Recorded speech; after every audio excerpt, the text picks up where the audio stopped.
This week on The Perfect Scam. Oh, thank you for your patience. We can't wait to have you join our team. And the email and the website seemed legit. I looked at it. It was up. It seemed real. I got welcomed aboard, and then they were going to put me in touch with the supervisor. They had a logo on the job description. I mean, the job description is fully detailed. It was impressive, 2 pages of text of what the job entails, what they're getting, how much they're getting paid, and what the company will provide for them. Was I impressed? I was very impressed, but I was also alerted. I was alarmed, like, why are they picking me?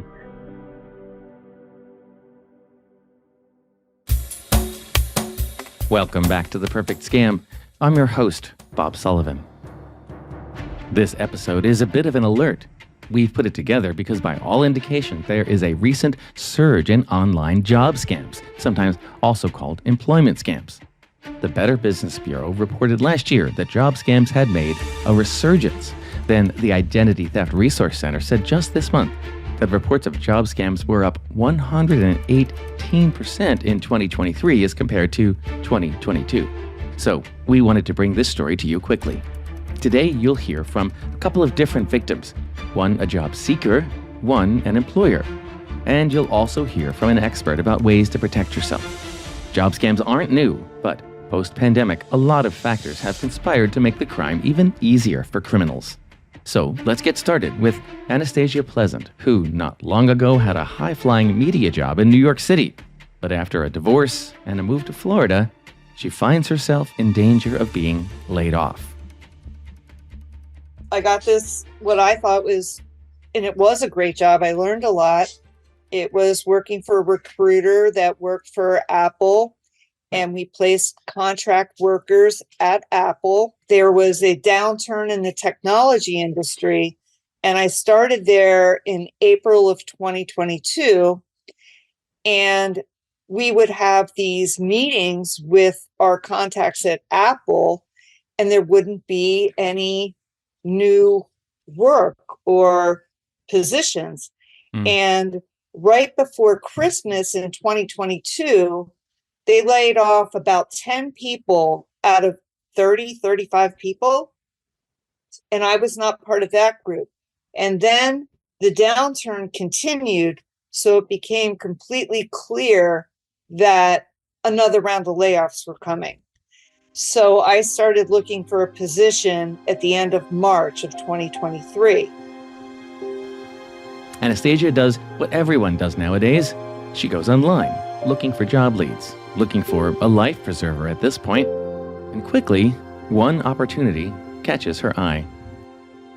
It was an executive assistant remote, and it said that, the hours per week were 35. It was supposed to be $13.75 a week. So she writes to the company from the ad, and nearly immediately, the firm emails her more details and some questions. Have you worked at home before? Do you have a computer? Do you have, whatever, all these, basic questions if you're going to work remotely, which I had done before for a long time. She sends in her answers. There's a quick virtual interview, and within days, she gets another email with good news. Oh, thank you for your patience. We can't wait to have you join our team. And the email and the website seemed legit. I looked at it. It was up. It seemed real. So then it says, they welcomed me to the team at Guaranteed Finance Pro and fill out this information. And then I got welcomed aboard, and then they were going to put me in touch with the supervisor. And that was on March 29th of 2023. And I was excited because I thought, oh my goodness, this is great because I know I'm going to get laid off. And I already have something lined up. And that's good because Anastasia's instincts about her current gig were spot on. Yes, I got a Teams meeting call from the director of HR and operations, 2 women were my bosses, and they let me know that I was part of layoffs and they were really sorry. And one of my coworkers that I worked with remotely every day, we called each other immediately, and she said, "Did you get the call?" And I said, "Yes." And she said, "Me too." So it was 10 of us. So the staff from December of 2023 to April, we went from 30 to 35 people, and they laid 20 people off. Oh boy. So, And even though you had another job, that still kind of sucks, right? it was just awful because I was making good money and I had benefits and I liked the work, and I was learning all this really cool technology from Apple, working on Slack and Teams and, whatever, Quip, Box, all these technologies that I wouldn't have had exposure to. And I felt very blessed to be learning and utilizing all this new software. But while that's a bad day, Anastasia has that ace up her sleeve. Her new employer wants her to start right away, and she gets her first task immediately. They told me to go get check refills from Staples or Office Depot, and they told me what to get. And then they emailed me a PDF for a check to print out and deposit for $3,800 on March 29th of 2023. And I was told the funds would be available the next day. And then they told me that the money was for partial payment for training and also to get a computer and software that would be compatible with their company. And I put the money in the account. Soon, Anastasia's bank credits her account for the check she's deposited. Then she's instructed to send the money to a vendor she's told will send her a company computer.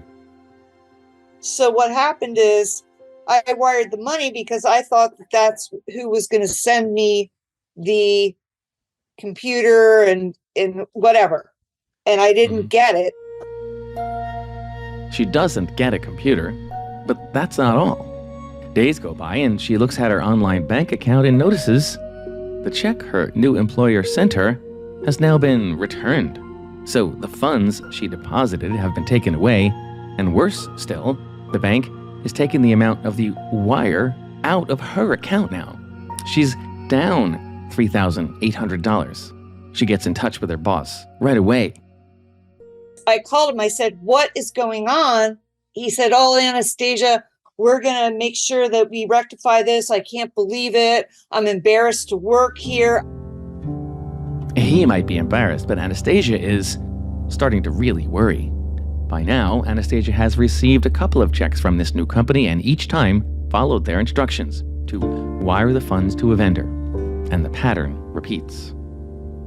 The wires went through and the checks bounced. It all happened really quick. Did you get an email from the bank? How did you find out the checks bounced?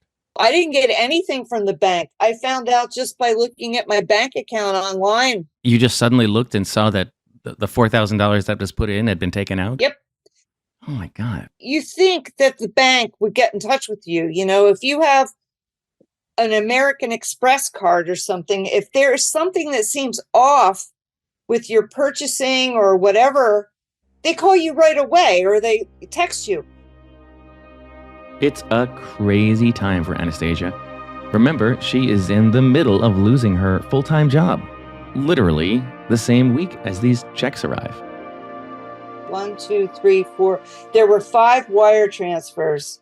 And the wire transfers equaled $20,848. This just sounds like such an intense time for you.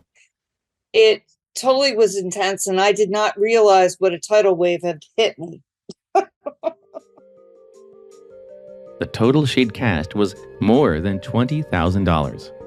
Each time her account was credited the amount of the check, then the credit was reversed. And then The bank took cash out of her account to cover the wire. But that is more than she had in her checking account. So the bank starts looking to recover its money another way. So all of a sudden, I'm at a negative balance. I had this like $10,000 in my checking account, and I had overdraft protection. And when I went beyond what was in my checking account, they drained my savings account to cover the overdraft in my checking. So now this new job has drained her checking account, and it's starting to drain her savings account. Anastasia's terrified, but also confused. The money did appear in her checking account, but then it was removed by the bank after the check bounced. And because she'd already wired funds in a separate transfer, the bank takes that amount from her money. Even though it appears like, you know how it says like it's pending and then it's in kind of thing or whatever, actual, it looked like it was actual. And then they said, oh, well, after the fact, it was actually a fraudulent check. I said, but it looked like it cleared. And they said, well, that doesn't matter. Yeah, I mean, your balance would have said whatever, $4,000 plus whatever was in the account. Right.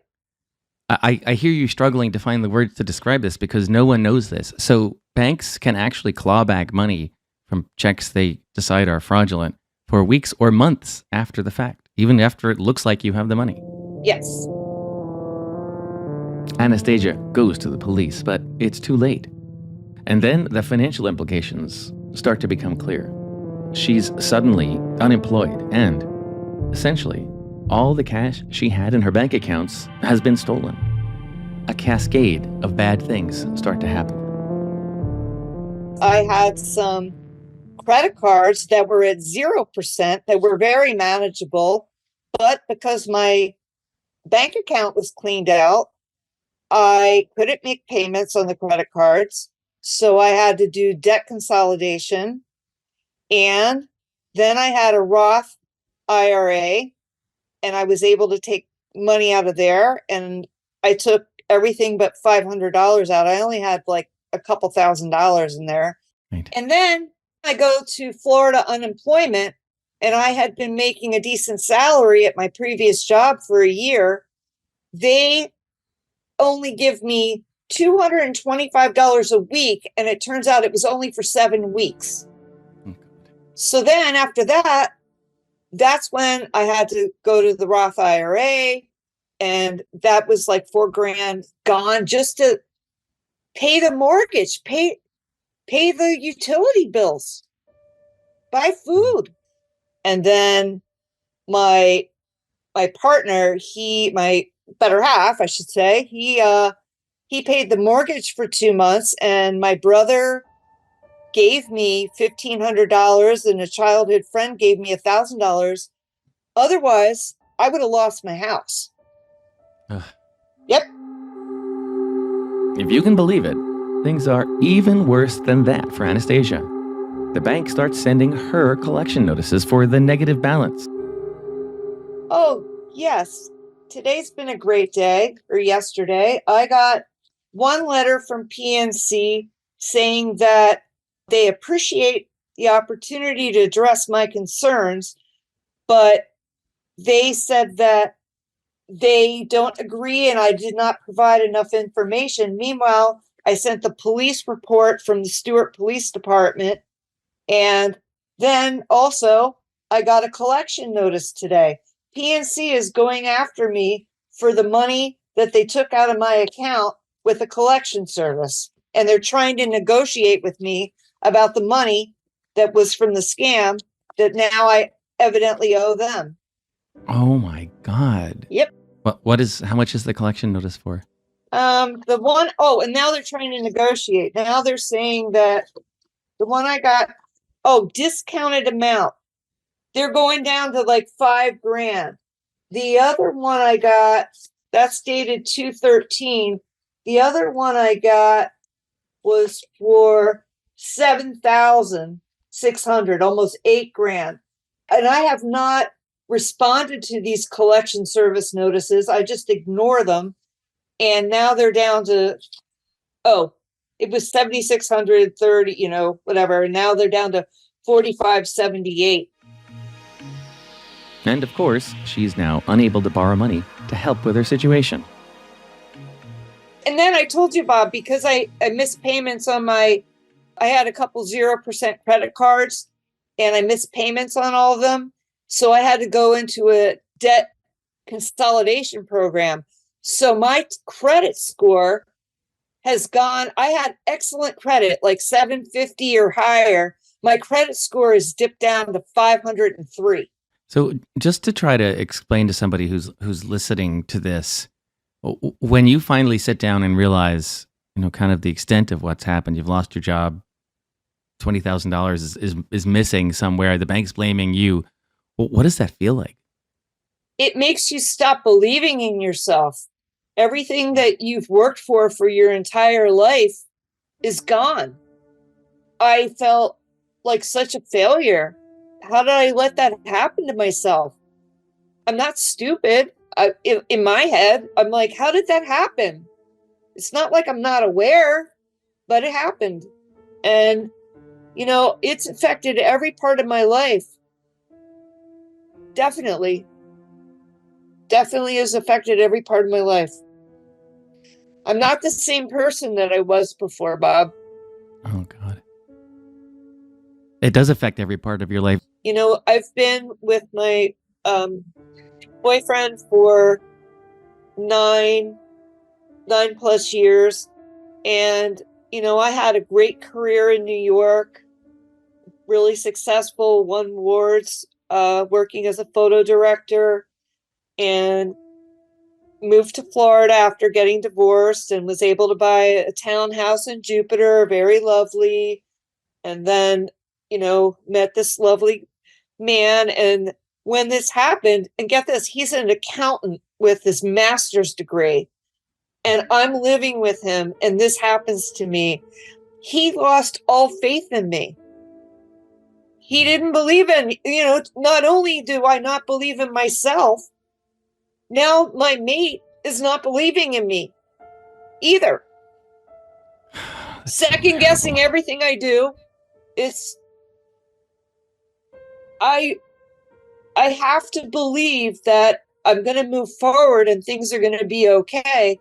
But here I am at 61 years old, and I owe all this money to the credit cards, and my credit score is at 0.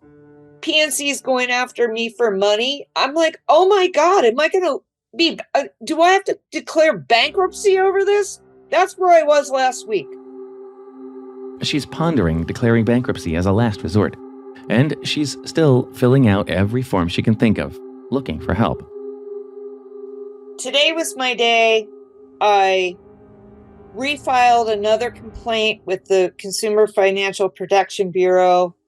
I refiled a complaint with the FBI. I'm talking with you today. This is almost a year later. I just want to be done with it. And I need to see what happens in the next few weeks. And Sure. I have to decide, am I going to declare bankruptcy to make this all go away? I just might have to. That breaks my heart. I never thought I would have to face that. Anastasia does eventually find another job, but it isn't easy. How long did it take before you found another job? August 24th is when I started. Wow. So all summer, spring, Yep. all summer. Yep. It was a very painful summer. But she's still trying to keep her chin up. I have just decided that I'm going to be positive and just say thank you for my new job, working for people who love me and I love them, and let's make it happen.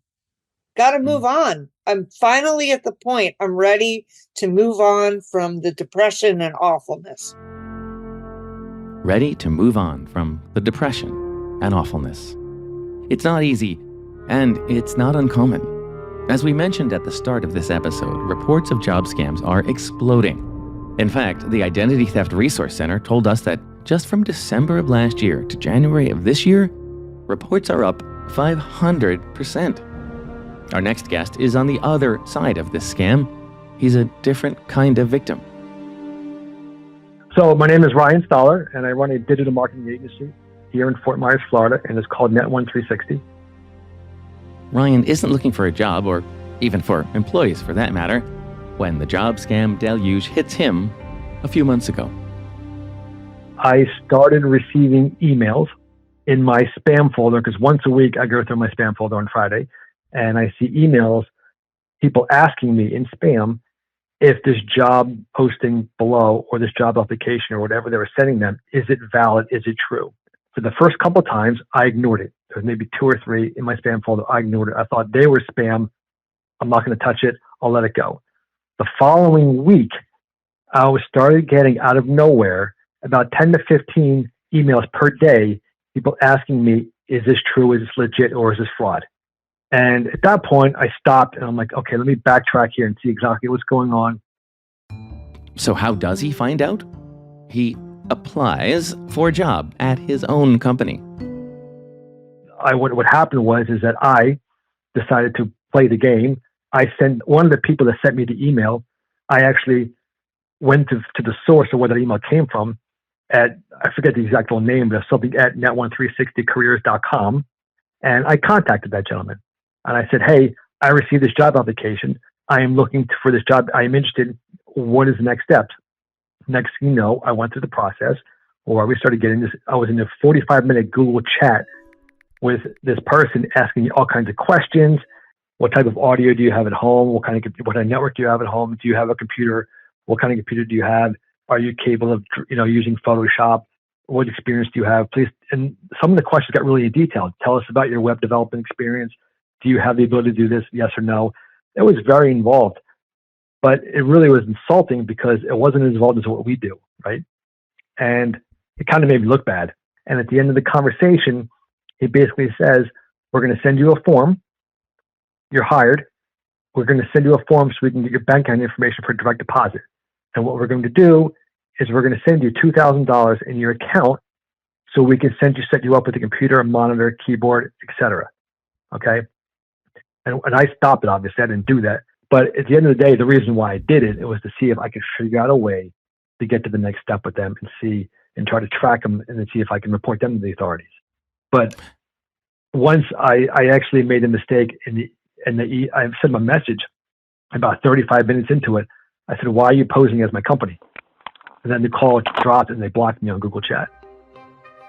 What Ryan does learn is how the criminals made their job postings look so realistic. They essentially were stealing his domain, or at least domains that looked like his. Right? It was careers at net1360careers.com. But if you go to, and of course, me being who I am in the industry, I went through net1360careers.com and it goes to a GoDaddy parked page, no website. So they were literally just using it as an email address. They had a logo on the job description. I mean, the job description was fully detailed. It was impressive. 2 pages of text of what the job entails, what they're getting, how much they're getting paid, and what the company will provide for them. Was I impressed? I was very impressed. But I was also alerted. I was alarmed. Like, why are they picking me? And I realized that probably I was targeted just because I had careers on my website, or job postings that was very similar to the job postings on Indeed that these people were looking for. It was an easy target, and I probably would just pick at a litter at random. You were talking to someone who was a criminal who had, to some extent, targeted your company. Were you nervous at all about that? I was nervous. I started going to my bank accounts. Yeah. I didn't, at the time, I didn't know the level of what they were doing. I didn't know if I had to check my bank account to see if money was taken out of my bank account. There's 2 things. Once I realized that my money was safe, I was happy. And my first initial reaction was somebody hacked into my website and targeting people who go to my website and apply for jobs. I went into the website. It's not the case. Nothing was on there. Then I started doing more research and I figured out, no, I looked deeper and that they're using a completely different domain for an email address that wasn't even tied to me, that I don't even own. And what I did was they bought all the domains through HostGator. They forwarded all the content to HostGator in their fraud department. And then I think within 5 business days, they contacted me and said, we shut it down. But for many people, it was too late. Ryan figures hundreds of victims interacted with the criminals. They literally purchased 2 or 3 domains on behalf of my company, whether it's careers, whether it's .us, whatever it was. And they went hard, and they were soliciting probably, if I had to guess, probably 75 to 100 people a day. That's crazy. I mean, first of all, you go from a trickle to a small flood. You're getting 10 or 15 emails, and I'm sure that was only a fraction of the people that they were approaching. Oh, yeah. I'm assuming that most people probably went into the spam. But, people were desperate for employment, I guess, and they followed through. And he knows directly of at least 2 people who had thousands of dollars stolen from them. And I know this what happened was because a few days later, I had a woman out of Atlanta calling me, yelling at me on the phone, telling me that you stole my money. I want my money back. And I was like, I have no idea really what you're talking about. And then she went through it. And then I realized that it was the same exact thing as what I went through a few days ago. And I told her, call your authorities. Have your authorities call me directly. Have your banker call me directly. I will handle this for you. I will take care of everything. Just let me know what I need to do to help you. Unfortunately, from what I found out was that this actually happened to probably the victims. I'm saying probably about 3 to 4 people. He spoke to a second victim too.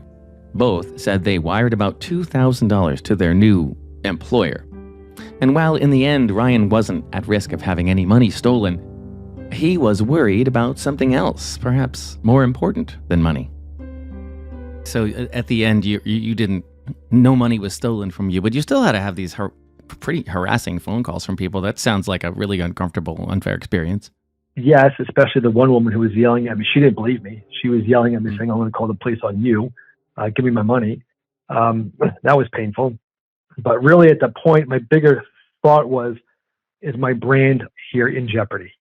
Sure. Right, what do I need to do? How do I need to fix this going forward? Is this something I need to rebrand? What do I need to do? And really, that's when I put the alert on my website. That way, no one becomes a victim. And I really thought it through, and I said to myself, I talked to myself a lot about this stuff, and time is going to let it go away. And that's why I went to my local authorities. I reported them to the company that they bought the domains from. They shut them down. I took necessary steps myself to shut them down without even trying to identify who they really are. Because I knew I was never, once I figured out they were out of the country, I had no shot. And perhaps most important, he decided to warn potential victims in the best way he knew how. And I put a notice on my website, which is still on my website today, stating that, there's a scam alert. Do not, we're not hiring at this time. Please ignore everything. And then once I did that, within 48 hours, it stopped. The website warning seemed to work. It died after that, and I haven't heard anything since. And it's still on my website. And the reason why it's still up there is because, per the advice of counsel, really keep it up as long as you can until we start hiring again. And plus, we're redoing the website, which will launch very soon. So then I'm going to take it away. But for about a period of 10 days, it was a total nightmare. It felt horrible. It felt like, how much is this going to cost me? Is this the end? Do I need to rebrand? For about a good 24 hours, I was really thinking about what is going to happen. Are people going to come after me? Is law enforcement going to come at my door? What is going to happen?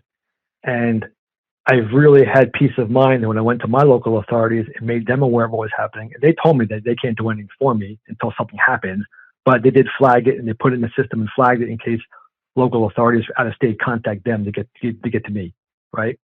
It was horrible. I really thought that, I was like, oh my God, what do I do now? But you did go to much more trouble, I think, than most people would. And I thank you for that. I went to your website, and there's a big notice that says, we are not hiring at this time. If you've been a victim of a crime, please contact local law enforcement. So right. On behalf of everybody, thank you for doing that. What did Ryan learn from this experience?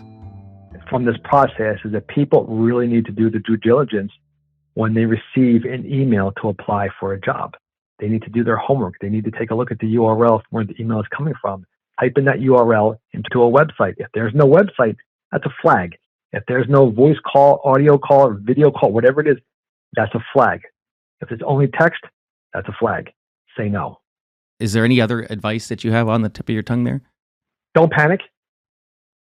Right? If you're a victim, stop and take a moment and think about what's transpired and figure out if it's something that you actually did or you're becoming a victim, and just don't panic. Because I made the mistake of almost going down the road of panicking. And like I said, for that 24 hours, I thought everything was crashing down on me. And then I woke up the next morning. I'm like, you know what? Heck with these people. I'm going to figure everything out. And that's what I did. And I figured time will tell. So I think the goal is, if you're a victim of a scam, call your local authorities, but don't panic. It's upsetting, but don't panic. I always, I have a 9-year-old daughter, and I look at her and I always say to her, life could be a lot worse. It's true. Right? Yeah. Perspective is really helpful in all these situations. Perspective is everything for me. In many cases, victims find job listings on major websites that end up being scams. So, job seekers should know that even if a post appears on a service like Indeed, that doesn't necessarily mean it's legitimate. Indeed told us in a written statement that it does all it can to free its service from scams and scam job listings. And it offered these tips to job seekers. Never send any form of payment to a potential employer you apply to on Indeed. Never accept money upfront for work you've not performed. Look for verifiable company email addresses, and be cautious when pursuing positions with salaries, perks, and flexibility that seem too good to be true. And Indeed gave us this statement, quote, Indeed puts job seekers at the heart of everything we do. We have a dedicated search quality team who goes to extraordinary lengths, deploying a variety of techniques to assess the suitability and validity of job listings. Indeed removes tens of millions of job listings each month that do not meet our quality guidelines. In addition, Indeed will not do business with an employer if their job listings do not pass our stringent quality guidelines. We encourage job seekers to report any suspicious job advertisements to us, or if they feel it necessary, to make a report to the police. We encourage all job seekers to review our guidelines for a safe job search. Anastasia wanted to offer some advice to job seekers too. They did it over email, and that's Scam Lesson 101. Do not accept a position that interviews you over email, team chats, messenger, whatever. They're all scams.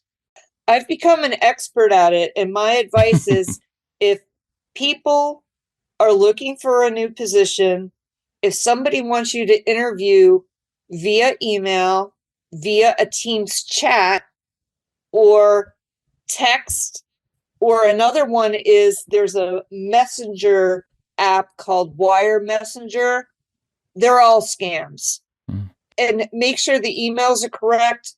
But all that, if somebody doesn't want to talk to you or have a Zoom or something, it's a scam.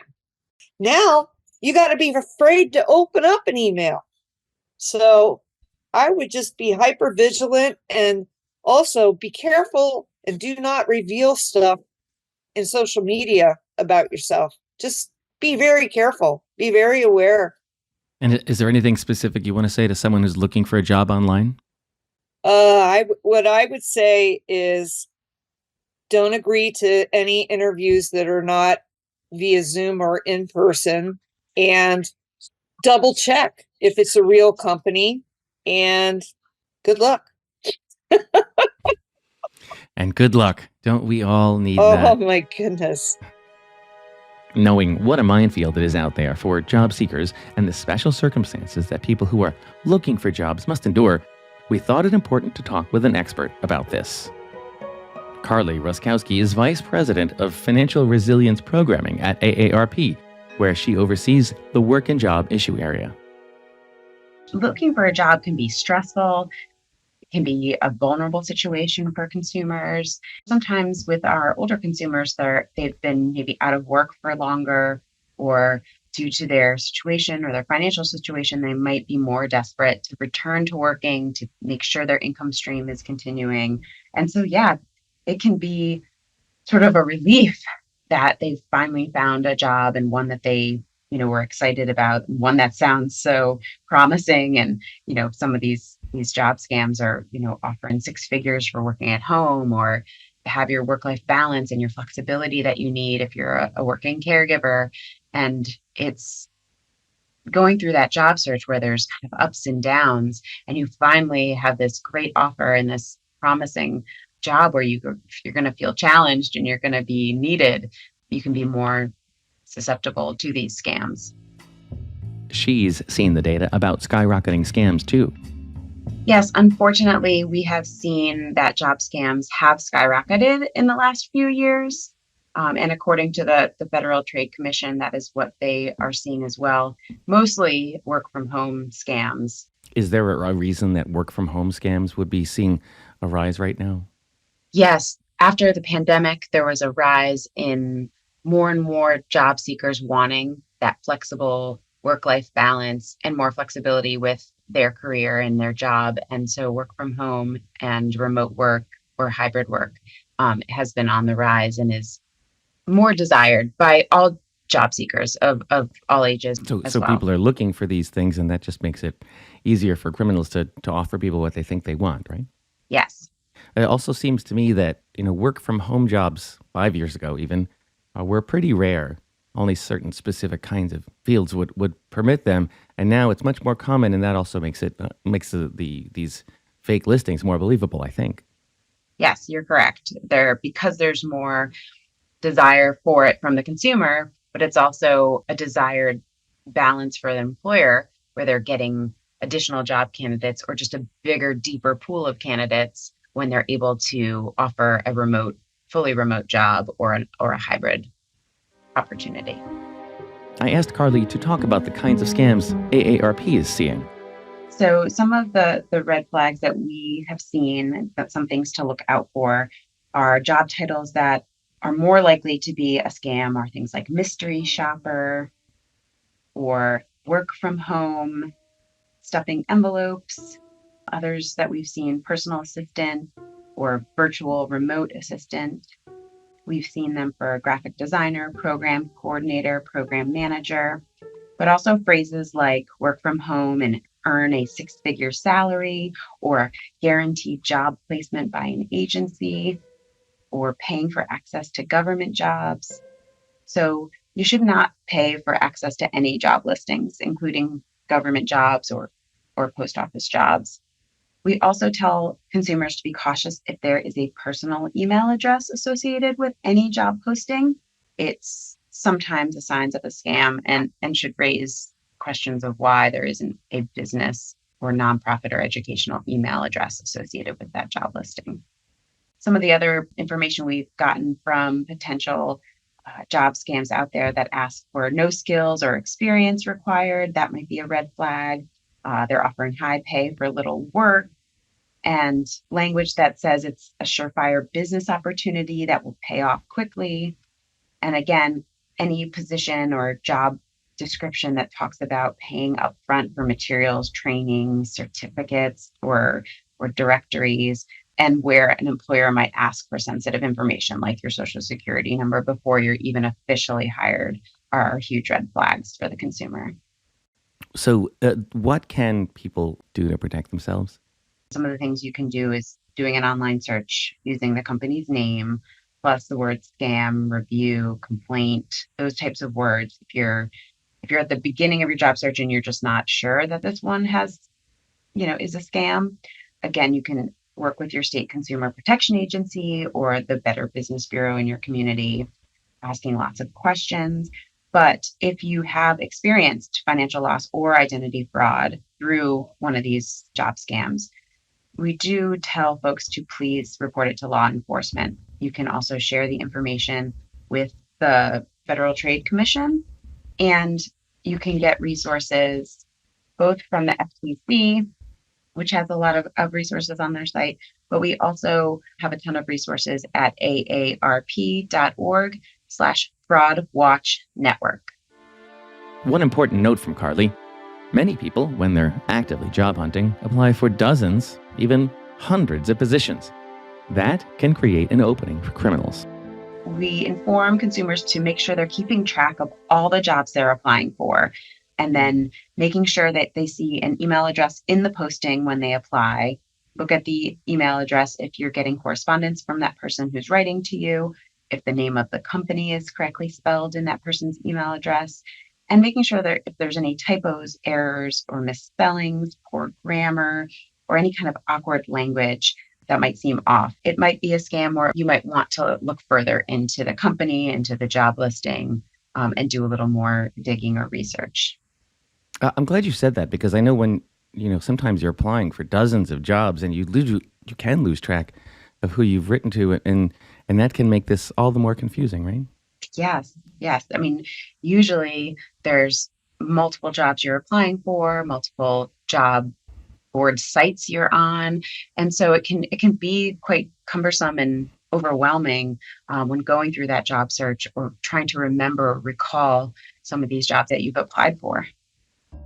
And if you think you've been a victim of a crime, we encourage that the job seekers report any of these suspicious job advertisements, both to law enforcement or the Federal Trade Commission or our AARP Fraud Watch Network, but also to the job boards that they might be finding these on. We want to make sure that no other consumers are interacting with any of these criminals that are posting these job scams.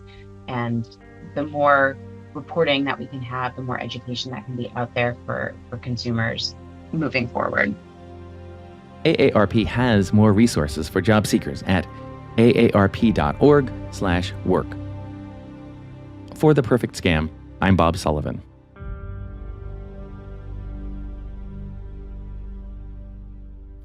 If you have been targeted by a scam or fraud, you are not alone. Call the AARP Fraud Watch Network helpline at 877-908-3360. Their trained fraud specialists can provide you with free support and guidance on what to do next. Our email address at The Perfect Scam is theperfectscampodcast@aarp.org, and we want to hear from you. If you've been the victim of a scam, or you know someone who has, and you'd like us to tell their story, write to us. That address again is theperfectscampodcast@aarp.org. Thank you to our team of Scam Busters, Associate Producer Annalee Embry, Researcher Becky Dodson, Executive Producer Julie Getz, and our audio engineer and sound designer Julio Gonzalez. Be sure to find us on Apple Podcasts, Spotify, or wherever you listen to podcasts. For AARP's The Perfect Scam, I'm Bob Sullivan.